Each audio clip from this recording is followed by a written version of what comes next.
Hello and welcome to the Star Wars Guys YouTube channel where the Force is family, and welcome to this later than usual stream that honestly wasn't even planned. But anyways, I am Master Paul, joined by, as always, Lord Krit. And like I said, I was not planning to do any streams tonight. I was going to take the night off and just relax. And that's kind of what I was doing. And me and Krit watched a couple movies tonight. First, we watched Beverly Hills Cop, which that review will be on his channel. We did agree it was going to be on your channel, right? Yeah. Okay, so yeah, that review will be on his channel, so stay tuned for that.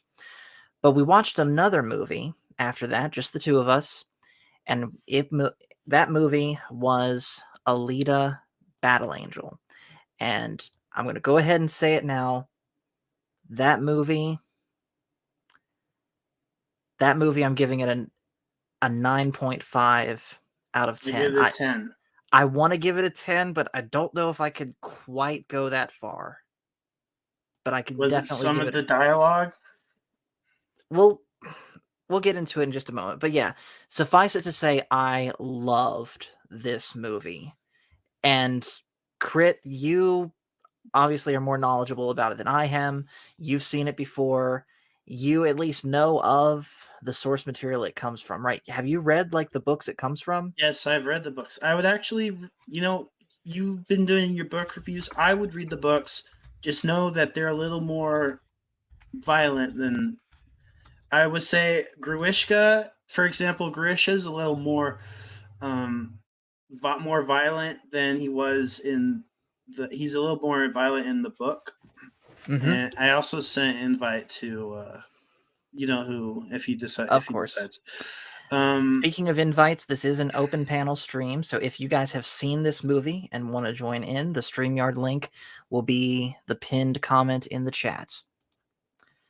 So anyways, I went into this knowing pretty much nothing about Alita Battle Angel. I knew obviously that a movie was made about it, and I missed out on it when it first came out. Like it seemed like a cool enough premise, but it wasn't quite enough when I first saw the trailers to really draw me in to go see it. And that's partially part of the reason why it didn't do well at the box office, because no one know it. Well, I would say the big problem was the eyes. People were turned off by the eyes. The first trailer came out, and all James Cameron did, oh well, here's how we'll fix the eyes: just make her irises bigger, and that kind of did fix the issue. Right? Of her eye. Her eyes aren't much of an issue for me, as I thought.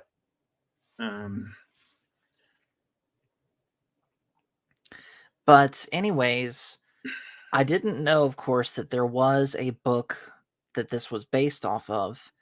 So going into this as a complete stranger to the idea of Alita Battle Angel, I absolutely loved this movie. And this was a movie that, despite me doing some stuff in the background to prep for future gaming streams, gee, I wonder what that could be.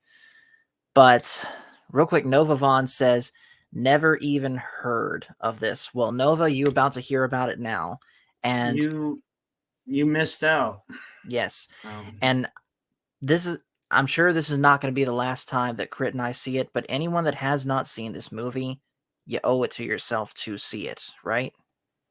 Yes, especially there's a lot to talk about.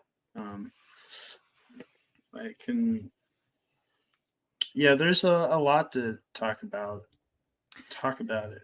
Yes. So let's start off with. So I know that we've been kind of shying away from doing beat by beat replays of the movie or whatever it is we're reviewing. I kind of have to do that with this one because there's a lot to talk about. Yeah. You have to. This is actually 2 volumes worth put into one movie, and somehow it works. So exactly 2 volumes worth of So the first thing we'll talk about in regards to the story is the fact that this is a very far into the future Earth that has just come out of a war with, I guess, with an offshoot of humanity that went to go live on Mars. And by this time in Earth, there were these floating cities, but almost all of them got destroyed in this war except for one, which is called Zalem. And pretty much what you have is you have the most elite of the elites living up there in Zalem, and then you have the poorest of the poor and the commoners living below on the surface in what's called Iron City. You But that never see Zolom. yeah, That they only they all that that's kind of it's the focus, but you never really see what's up there. It's kind of in your imagination. Uh, exactly. And I think the best comparison that I can make to it is it's the capital versus the districts, especially the further out districts in Hunger Games, where you have the capital where the most elite of the elites live, and then of course, by contrast, you have District 12 where the poorest of the poor live. That's kind of the best comparison that I can make to this. And it's also common practice for a lot of the population to be cyborgs. So it's not uncommon for, like, I'll put it this way, someone who is by all other means a normal person but has a cybernetic arm like Anakin does, that's tame compared to some of the body modifications that are shown in this movie, right, Krit? yes, that this is what the world is very unique. Like you met the guitar player with the two arms. Yeah. Like look at the girl in the foreground of that picture Krit showing. That cybernetic arm on her left arm is tame compared to other people you see where literally the only thing left of theirs is their eyes and their mouth and some synthetic outer skin for their face, and everything else is cyberized. And there's this one doctor, Dr. Ito is his name. There's the guy, by the way, that's playing the guitar. And I gotta show this because I literally just now noticed this. And I think that was Robert Rodriguez playing the other. He used CGI to. I think that's him playing the other part of the guitar. I believe it. So I just real quick gotta show you guys something. That double neck guitar actually, not in that exact form, but that actually exists. And you get them for like real cheap on eBay. Just have a look at this. They're like a crappy little made in China thing. You can get them for like 400 bucks on eBay. But that has to be where they got this prop from. Has to be. But anyways, that little bit aside, there's this character named Dr. Ito, and the movie starts where we see him rummaging through a scrap pile. And eventually he comes across just a torso and a head of this one cyborg girl. And he takes her home and gets her fixed up, and she wakes up and she's getting used to her new body and finds that she has no memories of herself. She doesn't even know what her name is. And so the doctor gives her the name Alita. So right off the bat, what did you think of how Alita was introduced here? Well, it was probably the best intro, other than her eyes, which no, actually, I'm not gonna say her eyes are big. Mm-hmm. That's kind of now. I will say this: I rather her eyes be big than small because at least it makes her different. You could have just CGI'd a human and called it a day, but they decided to give her the eyes. And again, she had big eyes in the anime, so you could say, "Oh, well, they're doing it like the anime." That's kind of dumb. But at the second time, no, it's not because it makes her more unique. And Mm-hmm. And I'm going to bring in another picture too, comparing the actual actress that they based her off of versus what you see on screen. And I get it, the big eyes is something of either you're going to like it or you're going to hate it, and I liked it. And real quick, Krit, isn't she isn't this actress also in one of the short treks that you showed me? yep, she was the captain. Yeah. Yes, That was like the unfortunate. one thing rattling around in the back of my mind is that she was in that one short trek where she let the one crewman die. Let's not talk about New Trek right Okay. now. That Sorry, I sorry for rather that. have I don't want to remember bad stuff with it. Okay. So anyways, continuing on. And the fact that she has no memories makes her basically the perfect viewing lens for us, the audience, to learn about this world. Because yes, it's a whole bunch of exposition dump for her to learn about it, but at the same time, especially for people like me that don't know anything about the property this came from, this is a great way to learn how things go. You know, learning things like what Zalem is, what Iron City is, where she lives, learning what Motorball is, which the whole Motorball thing, I know that's not the first time we've seen a rollerblading type sport in a movie, right? There No, was there was a movie called Rollerball, and it was again the motorball stuff's actually from the comic, so it's actually a sport. Although they actually in the comic, it isn't till volume 3 she does motorball. Because after Hugo dies, she gets depressed and then she becomes a motorball player. Mhm. But in this, they decide to kind of bring motorball because it's very visually stunning. Yes. Um, By the way, hello to Mary Lanning. Thanks for joining. but I thought motorball being part of it was fine. I had no problem with it. Yeah.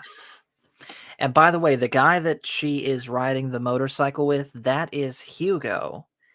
And Hugo is quite the complicated character where he's clearly presented as a good guy.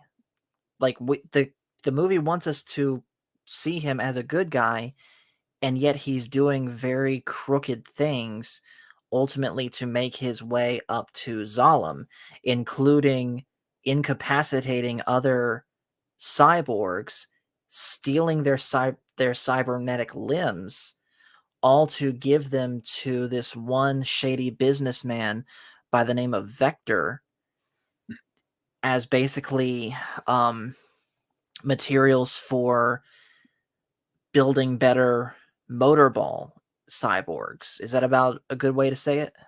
Yeah, and yeah, that's basically it. Well, in the comic, he was. I'll just say they made him a little more charismatic in the movie. In the comic, all he cared about was Zalem. I don't think he like acknowledged Alita's feelings for him. And in the comic, he actually had a backstory where his brother tried to make a balloon to get to Zalem and died, and they didn't incorporate that Hmm. into the story. I will say, yeah, that's the Hugo's better, I think, in the movie. Um, because they actually give him a little more. Not nothing against it, but he's a little more scummy in the book. And in the book, he's stealing robo spines, not parts. So he's a little more devious. He's killing people and getting their spines.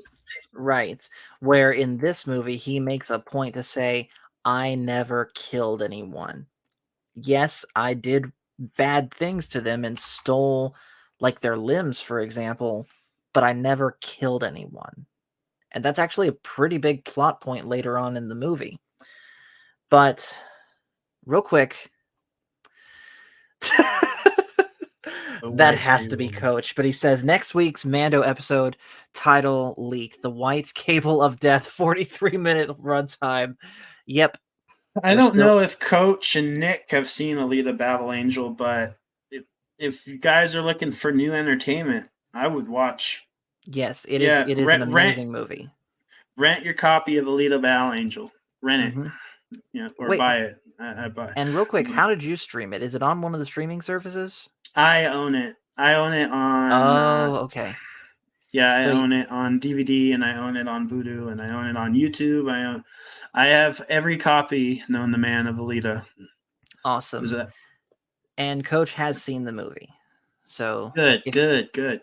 So yeah, if you're not doing anything, Coach, I know you just came off a stream, but if you want to come on here and talk about it with us, the link is in the pinned comments. But anyways, what was I saying before we talked about all that? You're talking about Hugo. Oh yeah, that's right.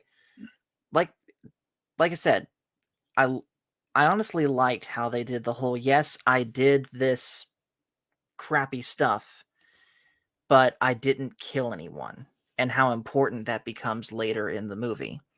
And he says, I'd love to just go into bed. I gotcha. That's fine. So basically, Vector is ultimately working for, I guess you could say, the big overlord of this entire world, a guy by the name of Nova, who we only ever see brief flashes of him. And the only time we ever truly hear from him is when he takes over someone else's mind, like taking over Vector's mind. Which, is it explained how he does that? I would say maybe like some. Well, no, they said that he. Remember, Grewishka said they were wired, so I'm assuming he's like connected to certain people. Yeah, they make him like the. They do like want to make him seem like the. Now, Nova. The thing about Nova is he wasn't introduced till. He is the villain of the Alita series, and but he wasn't introduced till Volume 4. Nova Vaughn says, definitely not the inspiration for my YouTube name. No one's accusing you of that, man. His full name is actually Dr. Desti Nova. That's they don't. I don't know why they didn't call him Desti Nova, but he is responsible for the creation of all the monsters, but it's much different in the book where he's kind of a mad scientist in the book. And his main goal, I think, he wanted to experiment. They didn't explain. I think they changed this. Honestly, I don't want them to, because he is a very good character, but I'm trying to find his biography. He wanted to see if all his patients could overcome their karma basically that's his, his whole thing is he wants to see if they will overcome their karma and change, and that's hit in the comic. They didn't reference it. But he's brilliant. He works mainly in nanotechnology, and but he's really deranged. Like he does in the book, he's really maybe if they do a sequel, they'll show, but he does really inhumane experiments on people, and I that's mean, kind of we see toward the end of the movie just a small glimpse into how demented his stuff is with what materials he requires. and he's at but the biggest change I think from the book for me is they try to make him like Palpatine of and he is kind of Palpatine. But I wouldn't go that far. I would say he's more of the he is the arch nemesis of Alita. um He definitely came across like more of a politician in this movie. n- uh yeah, he's in Zalem. He really, even though he is from Zalem, he's not really like the master of Zalem because he is in the city. When we meet him, he's been doing experiments in Iron City. Mhm. Maybe they'll change it. I don't want to spoil the story, if in case you want to read through what happens. But Okay. um, yeah, he is. Yeah, I could see why they want to bring him into the story because he is the main. He is kind of the main bad guy of the whole Alita thing. He's when he's introduced, he it's always her, it's always Alita against him and his experiments, and basically her trying to get her revenge against him, and that's kind of the whole thing. When I Right. first saw the movie, I thought it was this was James Cameron himself watching over the. No, that's I knew right away that was Edward Norton, Yeah, that's Edward Norton from the Hulk a better doing that. Hulk in my opinion. Yeah, definitely. But anyways, we find out that Dr. Ito has I guess he is a doctor that helps with cybernetics, but he moonlights as a hunter warrior, basically this world's version of a bounty hunter. And we find out that he actually has a very tragic reason for why he does this because he actually used to build cyborgs to participate in the motorball games. And he and his at the time wife, Dr. Chiren, had a daughter who was indeed named Alita. But one of his creations, I guess, ended up going crazy or was dependent on something. I don't know what, but he comes in one Drugs. night. What is it? He wanted drugs. Okay, so yeah, he barges into Dr. Ito's office looking for his next fix, and in his craze, he ends up killing Alita. And this whole time, Alita had been in a wheelchair, but Dr. Ito had promised her a body where she could actually walk. But she died before she ever could see that. And so that that hurt Dr. Chiren to where she ended up leaving.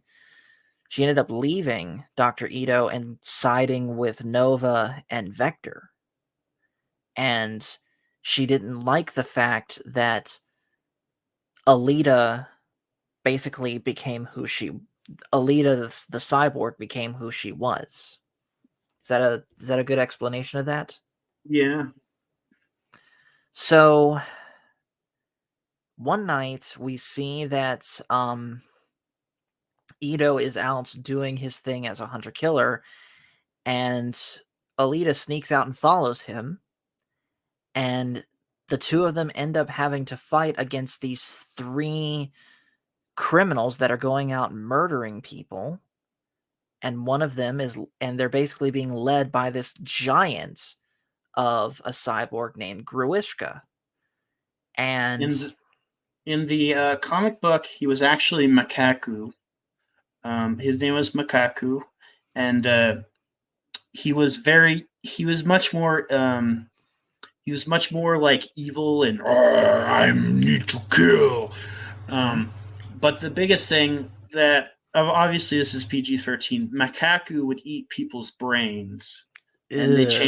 they changed that to yeah, they changed that to him being kind of a henchman for Nova, and actually he does have a mind.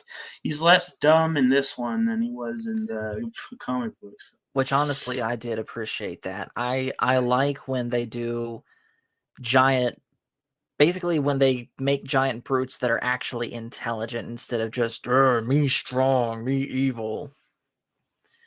But anyways, they get into a fight and come to find out that Alita is a natural born fighter and that she has this impressive set of fighting skills that she didn't even know she had.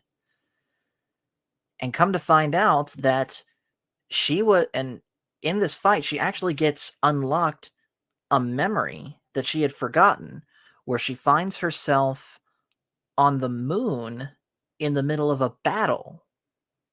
And then throughout the rest of the movie, we actually find out that she was made by the URM. And basically, she was the enemy to the people of Zalem and Iron City. So, what did you think about that reveal?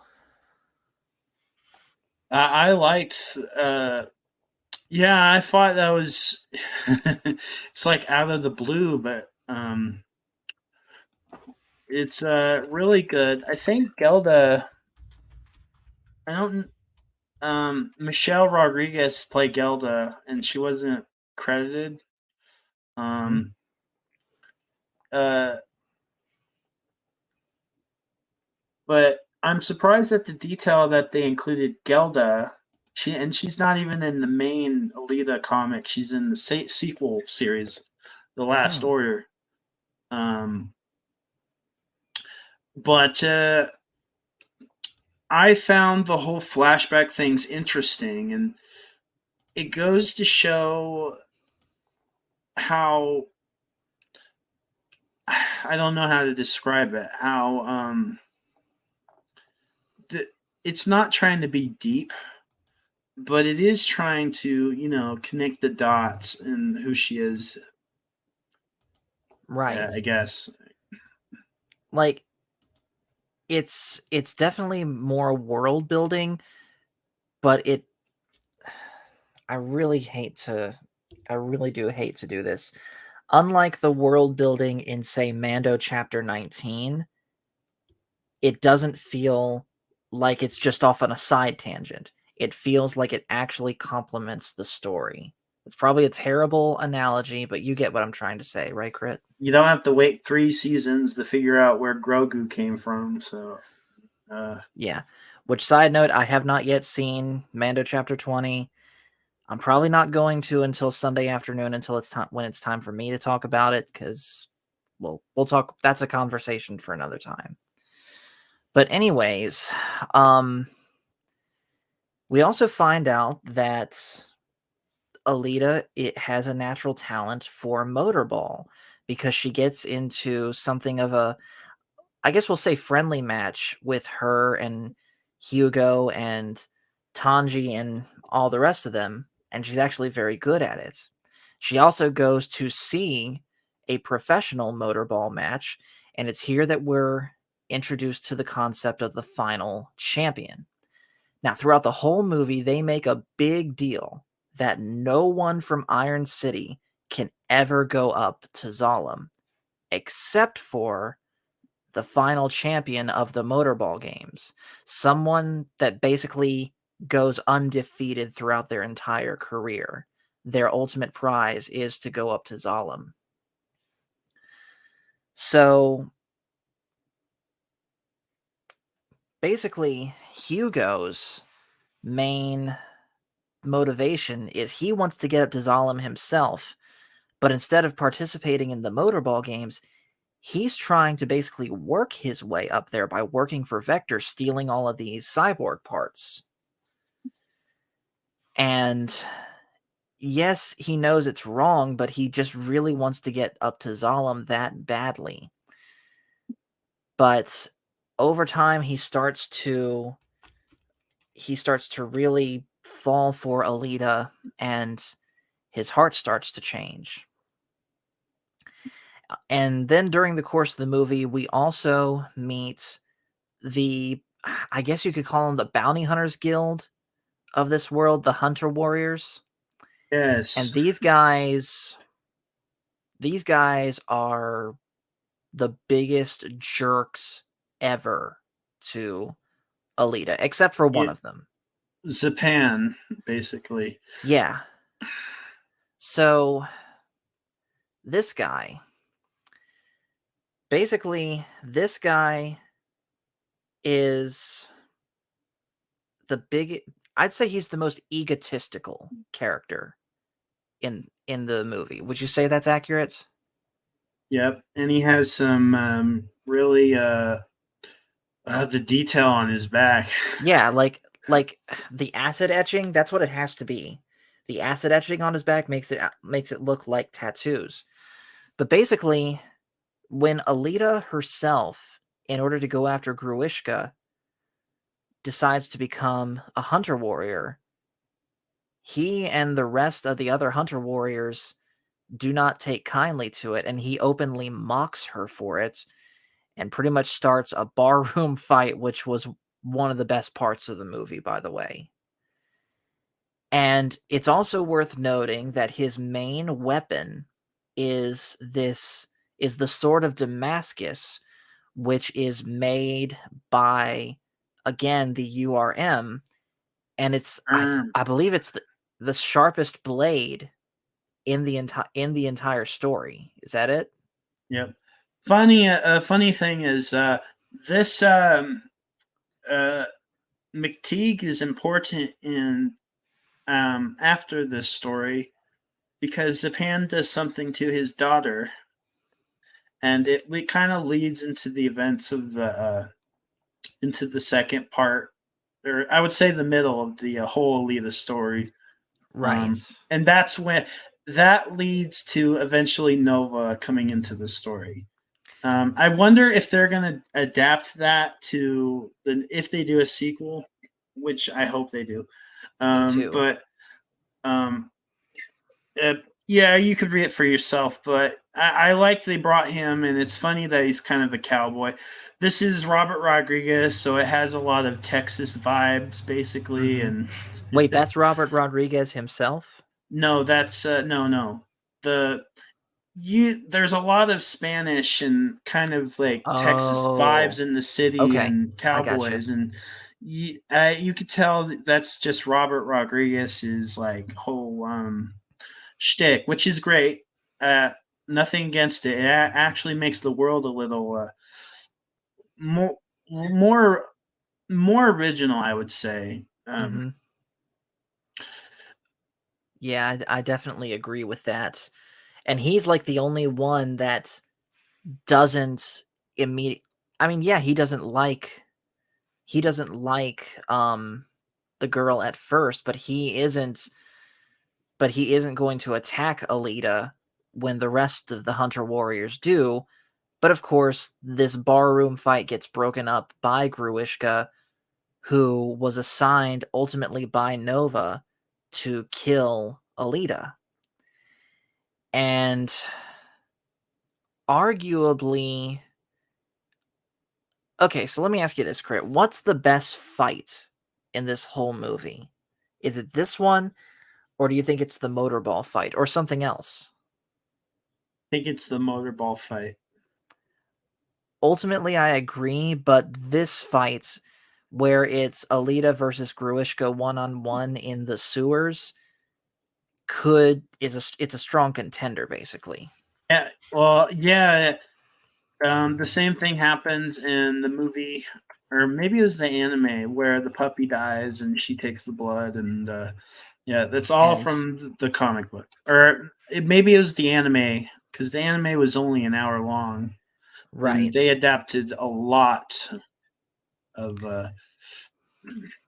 So, like I said, Alita ends up taking on Grewishka one-on-one down in the sewers and nearly loses the fight. Like, she gets torn apart.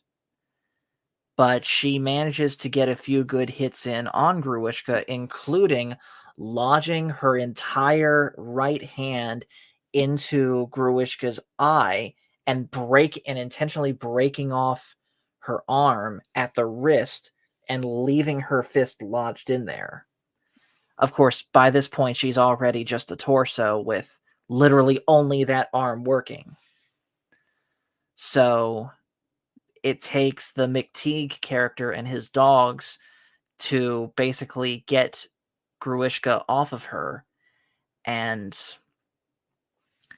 Dr. Ito has to fix her up again. Now, earlier in the movie, Alita and Hugo and their friends went outside of the city and ended up finding this downed ship. And she goes inside of it and triggers another memory where she was training with Gelda.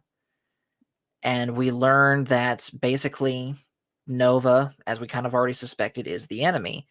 And she also finds a cybernetic body meant for her. Are you trying to pull up a picture of it? Oh, you mean the berserker body? Yeah, the berserker body.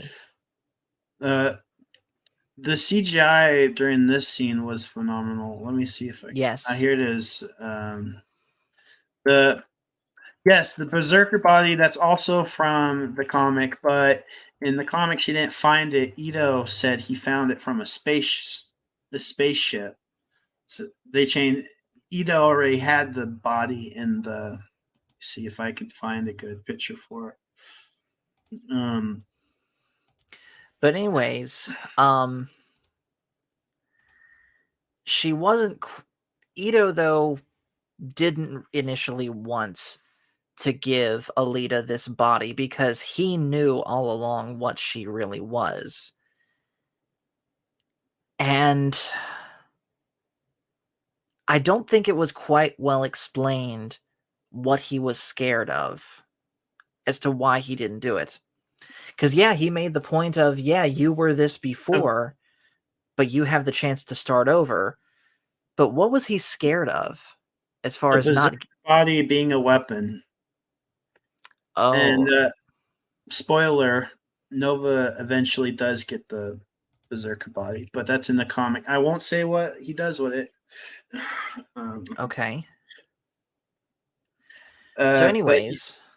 yes, technology can be really dangerous. I think, and him being from Zalem and probably knowing all this stuff, he probably knew of the history of the whole battles with Zalem and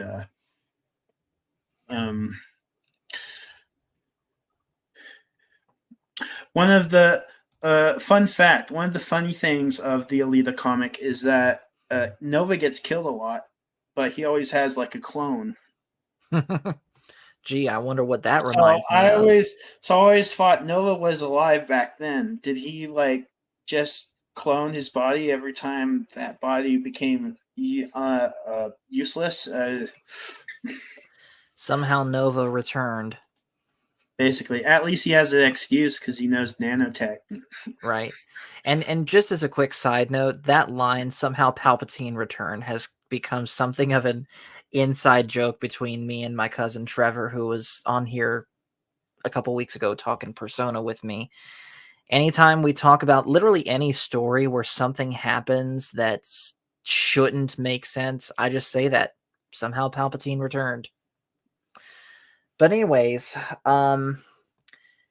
because she's such in bad shape, Alita finally does get the berserker body, and it's much, much better suited to her. It makes her stronger and faster.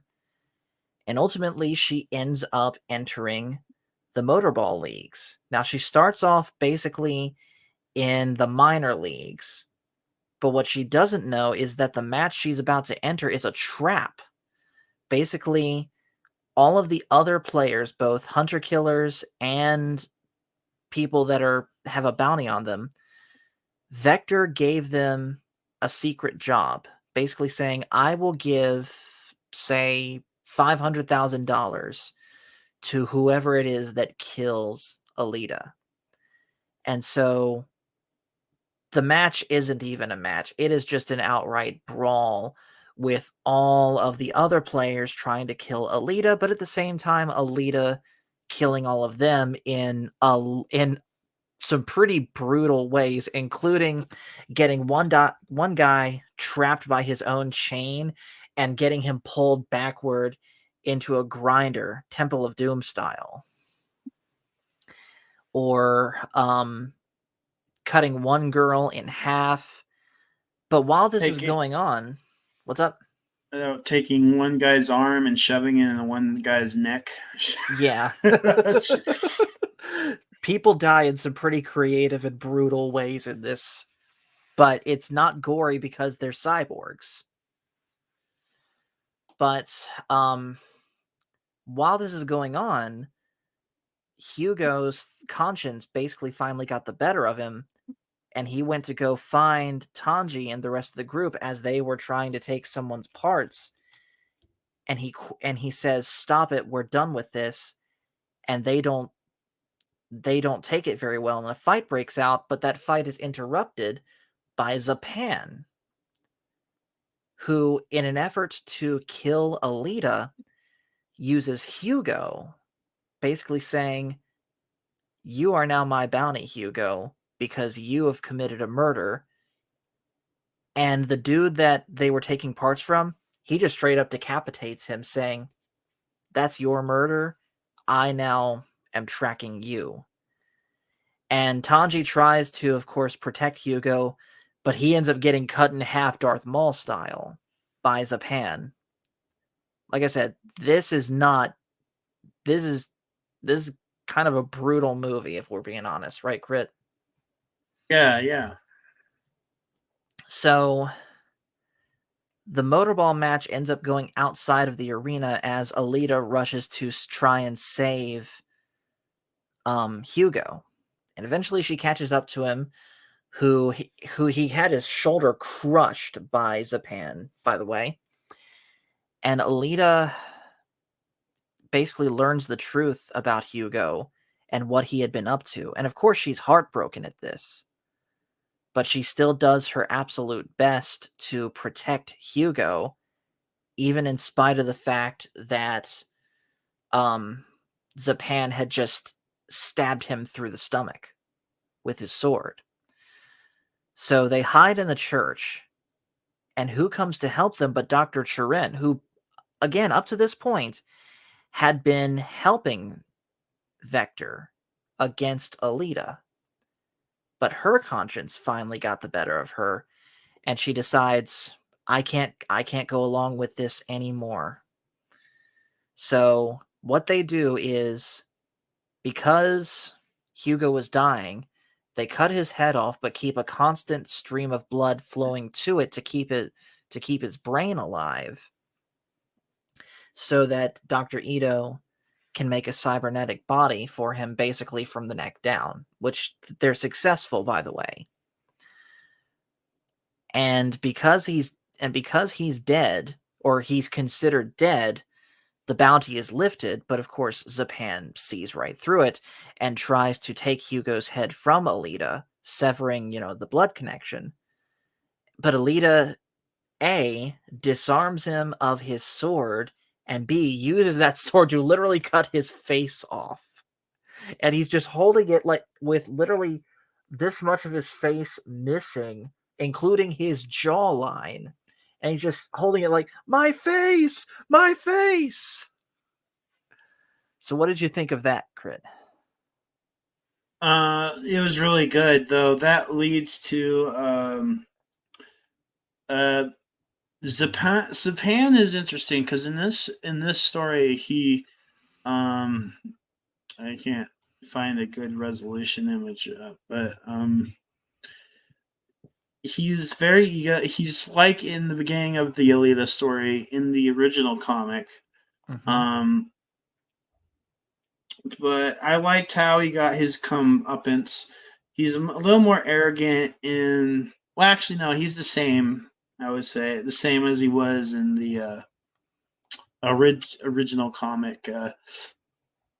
I just hope obviously the thing with Japan that is that this leads to the Japan part of the Alita story where he's kind of the main villain.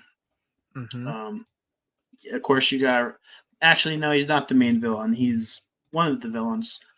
Um, Yeah, I would like to see that adapted because that has really uh, that's a very that itself is an interesting storyline for them to. I think that's what they're going to probably adapt if they I'm do the sure sequel. But no, Savan got what he deserved. he did, and it was so gratifying to see that. But anyways, eventually Alita makes her way to Vector's headquarters where she has her final showdown with Grewishka and cuts him in half vertically. So there for real is no coming back from that.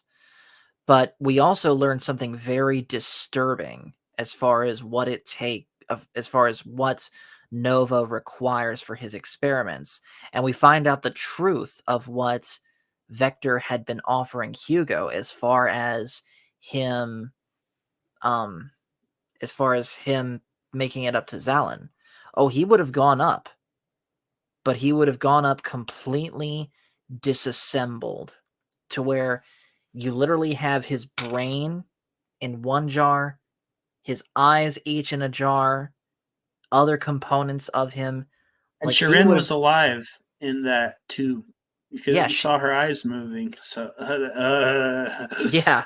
So and that's exactly what happened to Chirin after she quit on Vector. She was disassembled, and the fact that she was still alive makes it even worse. Like I don't even want to think about it. But like I said, Alita kills Grewishka and kills Vector too after having a conversation with Nova through Vector.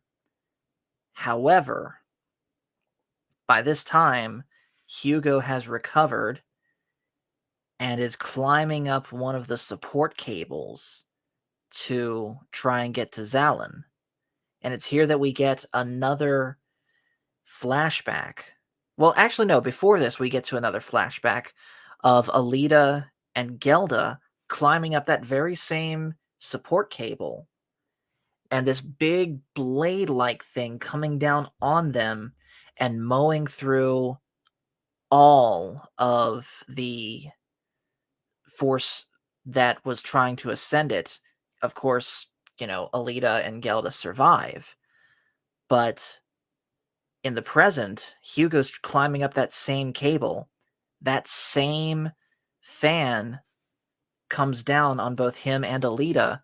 Alita is able to dodge it. Hugo isn't.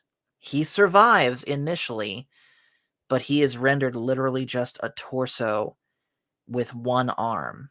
And as Alita is hanging onto that arm starts to give way. And by the end of it, he falls, presumably to his death, correct? And so pretty much the movie ends with Alita going back to Iron City and working her way up through Motorball to become final champion, with her final match beginning as the movie ends. And that was the one thing I wish they hadn't done. I wish they had shown that full match before they ended the movie. Like, the movie's good when you're like, wait, they're ending it now? Come on, give me more. yeah, well, they should have. Um, her, I think that's what a lot of the complaints came from with the Alita movie was the sequel baiting. Although you don't have, if you want a sequel so bad, you could just read the comic. It's pretty much the same, but um, I could see, and this was a James Cameron thing. James Cameron would have directed this movie, but he's too busy with Avatar. So having Mm-hmm. of The problem was that this movie should have been marketed better, and it should have got the money it did. I think they will do a sequel now that Avatar made a lot of money, and then James Cameron like, hey, let's how about you make my Alita too, since I made you so much money with Avatar. We'll have to Right. see if Disney takes the bait, but knowing Disney, it's a long shot, but It uh, is. yeah, Disney. Yes, Disney owns the rights to this movie now, unfortunately. So it depends on pretty much if they say okay. But I'm sure James Cameron did do Titanic. Right. So, anyways, that pretty much is the movie. And yes, Mary Lanning, James Cameron did. I, like I said, I loved this movie. I give it, you know what? I think I am going to go ahead and give it a 10 out of 10. Aside from the fact that it ended where it did, this was a perfect movie. So, what I'm about you, Krit? yes, I give this a 10 out of 10. I loved it. Um, I hated when people went to go see Captain Marvel and they went to go and they didn't go see this instead. Um, it's sad, something mediocre gets people to. There, people are basically tricked because they see Marvel on the label, Mm-hmm. and they think, oh, Avengers. But is this it? Yeah. So, while you're pulling that up, let's talk now about each of the characters and how they're presented here. Starting, of course, with Alita herself. And one thing I definitely want to make straight right off the bat is they did not present her in the same way that they do a lot of female protagonists these days, of where it is a blatant woman's power story. Is that right, Crit? Yeah, yes, Alita. I would say Alita is one of my favorite uh, female action heroes. One we need really, where you don't just need to make a statement for women. You know, it's self-explanatory, Mm-hmm. and uh, the the best thing about Lita is the actress herself. This actress, I don't know. It's like they picked. Um, they, I I'm, Mary I'm trying Lanning to find. says, I am a huge fan of Marvel movies. Good, but I Good. would urge you to go outside of your comfort zone every so often, because without going outside your comfort zone, you miss stuff like this. Yes, this actually. Unfortunately, that's why this movie probably didn't see, because people, were waiting for Captain Marvel, and they're like, "Oh, do I want to go see this weird movie that looks weird and has a girl with big eyes?" This movie should have just been marketed. But how do you market this movie, this anime I don't adaptation? I don't know. That's the tough part. And I would say this movie is only kept alive by the fan base itself. And there's a lot of people that like this movie. And I always There ask, have you seen Alita? And usually people say, oh, well, no, not really. Some people have, like EBN, but a lot of times they have not seen this movie. And like, I'm going to pull it up. So you I guys did sit think of down. I did think of one thing that could have detracted from this thing's success, and that is the fact that in general, anime live action anime adaptations just haven't been that good. And yes, that's a set. Well, you need to know, Paul, that this was never an anime. It was one anime, but it's kind of a story from the 80s. No one really heard of it, uh, other than people that read the books and stuff. A lot of people like you and me never heard of this until the movie came out, and Mhm. then that's inspired me to go out to Barnes and Noble and buy volume 1 and 2 of the book, and eventually I did read all the books. Hello to JPRPH1 who says cheers. Just stopping in to leave a like. Great movie, by the way. Yes, it is. Um, Alita herself is a strong character. It's kind of, I would say this whole movie is a child growing up. It has all the elements. It has mystery, action, sports, but the greater theme of the story is coming of age, where she basically starts as a child and by the end becomes a dependable, independent, young, Mm-hmm. strong female character. Yes. Also, a funny thing she did to Ito is, "I am not your daughter," etc. At the beginning of the movie.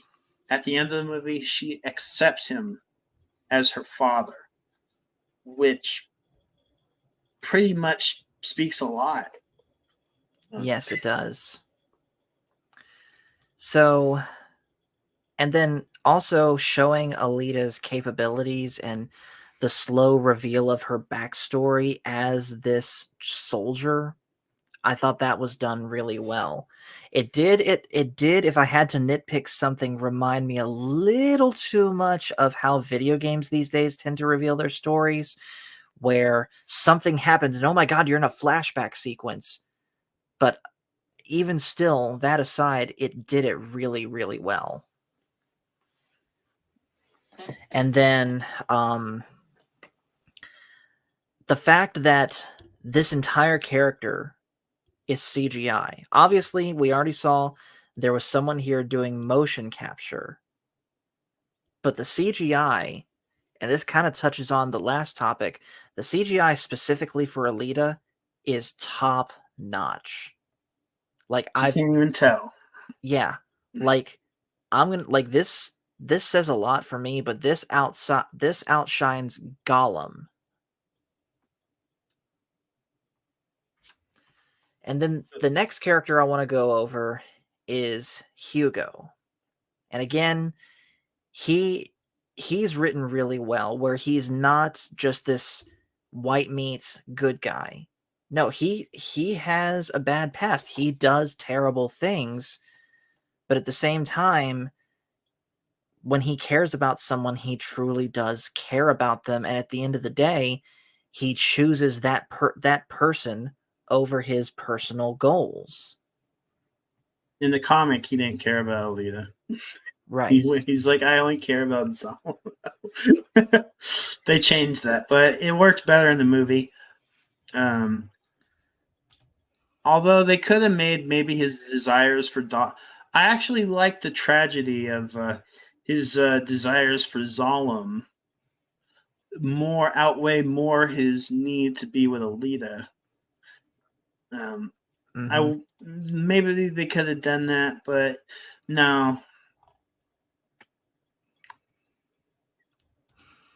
So yeah, and then just seeing how tragically he ends up going, where first off, he loses who he is as a person physically. Literally, this is all that's left of him by the end of the movie. Everything else is a robot. Imagine what sort of identity crisis you'd have to be going through when you realize that, even if you willingly were part of it. And by the way, hello to Commander Chris Stinger. Thanks for joining. I don't believe I've seen you around here before. If I have, remind me. But if I haven't, welcome, and make sure you hit the subscribe button. Actually, no, I take it back. I think you were there when I did that stream the other day with Nerdporial, and we were in that ice cream parlor. So another character to talk about is Dr. Ito. And I'm going to go ahead and touch on this now. And yeah, he was right. I joined the ice cream place. Okay. Everyone in this movie was cast perfectly. And the fact that they casted this guy surprised me, because doesn't this guy usually play bad guys? Yeah, he plays bad guys. Like, I know for a fact he played the new version of Blofeld in the Bond movies, and Don't remind me. Don't. I'm pretty sure he also played the weird mustache dude from Germany. Yes. He played He played the bounty hunter in Django Unchained. You haven't seen that. I No, think I haven't. you would like it, but you need to get used to Quentin Tarantino because he wasn't a bad guy in that movie. He was a good Right. guy. I think Commander, this is my favorite performance of his. yeah, he was amazing. Commander Chris says Christoph Waltz is so good as an actor. Yes, he was. And the fact that you could buy him as both this gentle scientist, but as someone who could get the job done as a bounty hunter when he needed to, you you know, he pulled that off perfectly. And of course, his love for Alita and the fact that he takes no pleasure from what he does as a bounty hunter, but he knows that it's pretty much his life now. He has to do it. He sold that so well. Anything about him that you want to mention, Krit? Well, he's just a very good character actor. There's a part where it seems like he's laughing, but he's breaking inside. Where he's like, "Maybe she just left me," and Mm-hmm. you could you could tell he's like breaking inside from thinking. I would say, um, unfortunately, nothing against Hugo. The actor is not really that good, but he fits the character well, so it doesn't matter. But Ito and Alita playing off each other They really, do it really well. yes, really, really good. And then the next character to talk about is Vector. And yes, even though Nova is overall the main villain of this whole story, Vector pretty much is the main villain of specifically this movie. And I'm probably going to butcher this guy's name. I'm sorry, but Mahershala Ali. Yeah, that's his name, Marshala Ali. Yeah, No, he you got it right. does. He does an amazing job as the villain in this. Where Phil, I've told you this once before, but I curse your name every time I touch these pillows because you keep bringing it up. But anyways, again, he just does so well. Now you mentioned that they actually wrote him differently in this than he was written in the book, correct? No, he was about the same in this than he was the same in this in the book. He was just he wasn't connected to Nova or anything, and he does survive in the book. He doesn't die. He just gets hurt and he's put in a wheelchair. But they killed him off in the movie.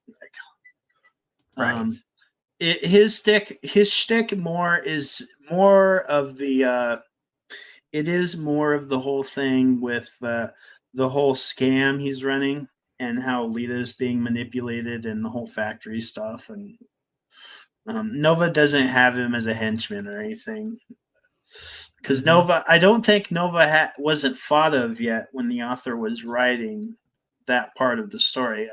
As I said, Nova actually appears midway through the Alita story.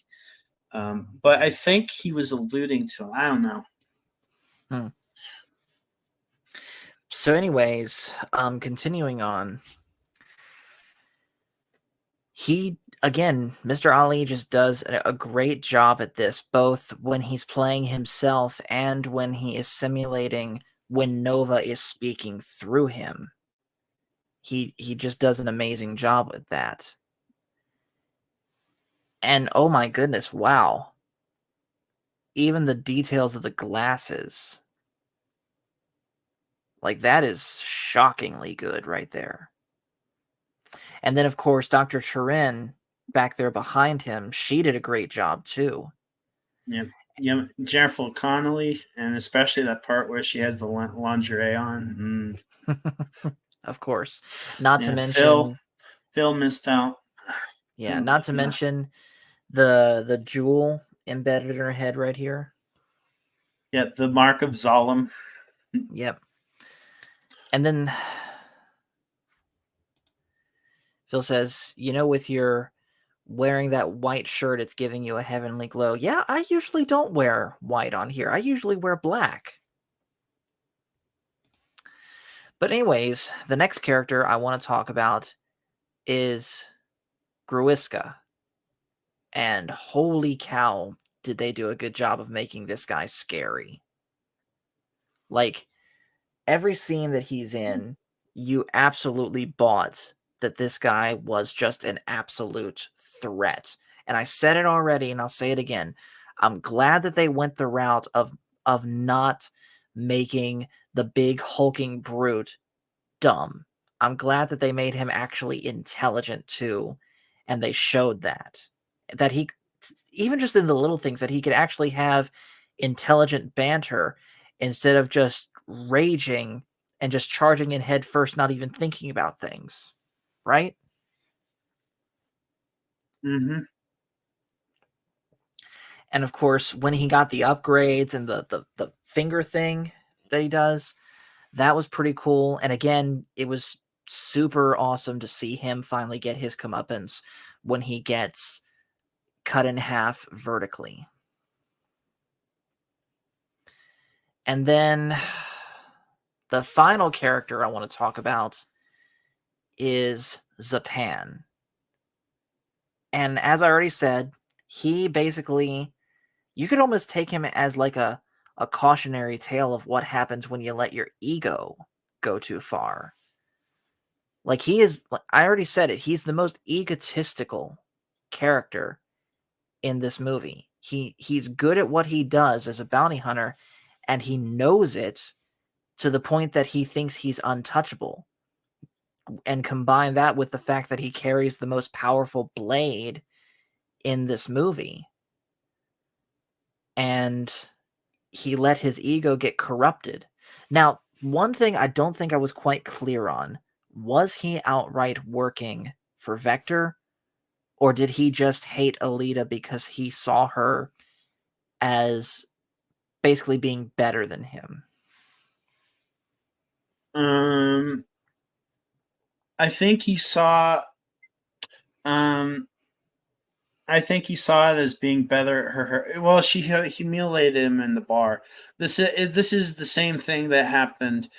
Um, it's much different in the well, it's not. No, it's a little different in the comic where he wanted to get revenge because she humiliated him in the bar and made him kind of, in the movie they make it he's like working with Vector and doing scummy stuff, but no, he wanted to just basically get back at her. So Right.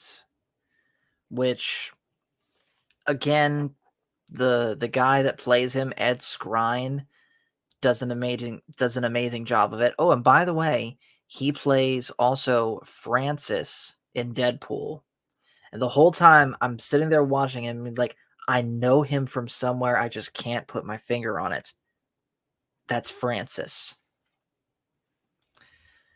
So that's all I can think of to talk about as far as the characters. So let's go on to the final aspect. And we've already talked about it some, but we can really get into it now. The effects. And when I mean the effects, I mean the CGI.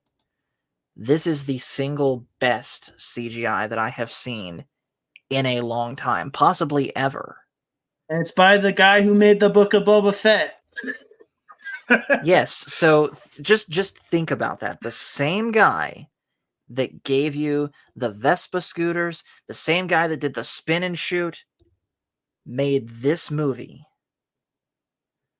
which you said yourself, Krit, before the stream started, heck, before the movie started, that you were super duper looking forward to the Book of Boba Fett because Robert Rodriguez was attached to it, I was thinking and of Robert this and not Rodriguez, Spy Kids. I was thinking of yes, this and not Spy Kids. Unfortunately, should have been thinking more about Spy Kids, but I don't blame him because that was all Jon Favreau's ideas. But even then, his directing for Boba Fett was a little weak, mm-hmm, and I think they had him. I think they had Robert Rodriguez do that show on a budget, which is why those episodes seem rushed and not directed well. So Right. And by the way, hello to Green Lantern. Thanks for joining. And he said, had to make it weird. What do you mean? You mean the movie or the Book of Boba Fett as far as making it weird? Because, yeah, both are weird, just in very different ways. One is a good, interesting weird. The other is a cringy weird. Is that about right, Krit? yeah, I wouldn't say this movie's weird. It's an anime, so Yeah. But like I said, we were talking about this in the movie. If you had not told me that Alita herself, aside from the eyes, obviously no one has eyes that big in real life, but if you had told me that she was a real person, I almost would believe you the because the detail and the quality of the effects on her are just that good. And not just her, but literally everyone in here that is some form of cyborg, whether it's, again, someone that just has a robot arm or someone like Grewishka that is just this big hulk of a person. Like, it completely sells the idea that someone could be made into that advanced of a cyborg, and that alone is just impressive. Anything about it that you want to say, Krit? it makes me wish that movies would put more effort into their effects. I mean, we have to remember MODOK from Ant-Man and the Wasp, and Mm-hmm. yeah. Which I Would didn't you? even Yeah. I didn't even go Would you see. rather have this or this? Oh, the previous one, easily. That looks terrible. It looks like a big face just deep faked on a CGI model. Yeah, that looks terrible. But yeah, this basically, to bring this whole stream to a close, if you have not seen this movie and you're tired of what you're getting right now from especially things like Star Wars or Marvel or things like that, go watch this movie and go talk about this movie with others who may not have seen it and get them to see it. Because I'm pretty sure the more people see this movie and talk about it, that increases the chance of making an Alita Battle Angel 2. Yes, I agree, this should have happened. I'll share that in a moment, Krit. Yes, I agree, the ideal time to do this was when it was in theaters. But we can still spread the word about this movie now, right, Krit? Yes. So, let's take a look at this real quick. YouTube, please do not strike us down. You won't get copyrighted. There's no copyright to this. That's Hugo, by the way.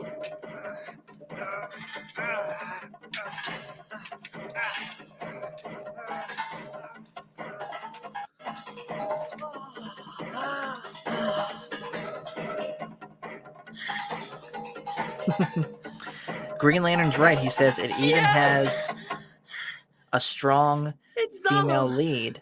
Uh-oh, that proves we don't hate women. Gally? Hugo, let's go home. Forget it! I'm never going back to that filthy garbage heap. Zalem is my destiny. Until this moment, my life was a cosmic joke. My entire existence pointless and unnecessary. Coward! There's more to life than Scrap Iron City and Solemn! Don't you know you're my secret dream, Hugo? We can find a way! Begin a new life!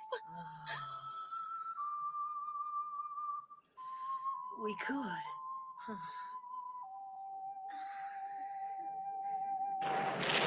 Hugo, look out!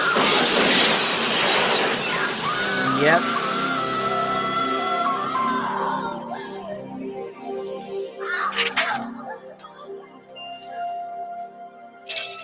And then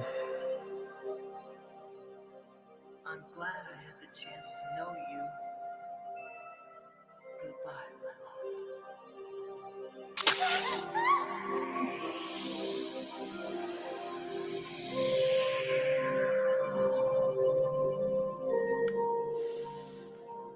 well,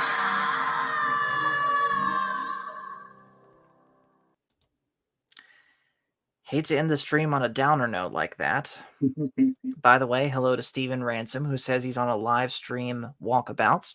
Glad that you joined us here at the end. Tried to get cash, but he's busy. I gotcha. Yeah. Can you do me a favor, by the way? And if there is a way to watch that full anime, can you send it to me? Yeah, you can. You can actually watch. We could do a watch party on YouTube. Like I said, there's no copyright because my friend Krit, they did a watch party watching the whole thing on YouTube, and they weren't like taken down or anything during the stream. So, How long is it? it's an hour. Okay. We won't do that tonight because it's already late, but we will definitely do that very soon. If we don't do it on YouTube, we will for sure do it in my Discord. So stay tuned. Yeah, I'm also interested in doing a book review. If you're interested in ever covering. Oh yeah. I rest want to of learn it. the- I want to learn as much whole now about story. this as I can. But yeah, we could. I'm gonna try to get Phil into this because he missed the watch party tonight. But Absolutely. Well, guys, with that, we're going to go ahead and shut it down for the night. So thank you guys so much for watching. Mary Lanning says, YouTube cut me off of my first live stream last night. I made a second live stream and YouTube let me stay. Yeah, you got to be careful. You got to be careful with what you show on YouTube. I learned the hard way once with Cash Money that certain things will get the stream cut. But anyways, that being said, thank you guys so much for watching. Make sure to hit like and subscribe if you haven't already. And just remember, everyone, the Force is family. See you guys later. see ya.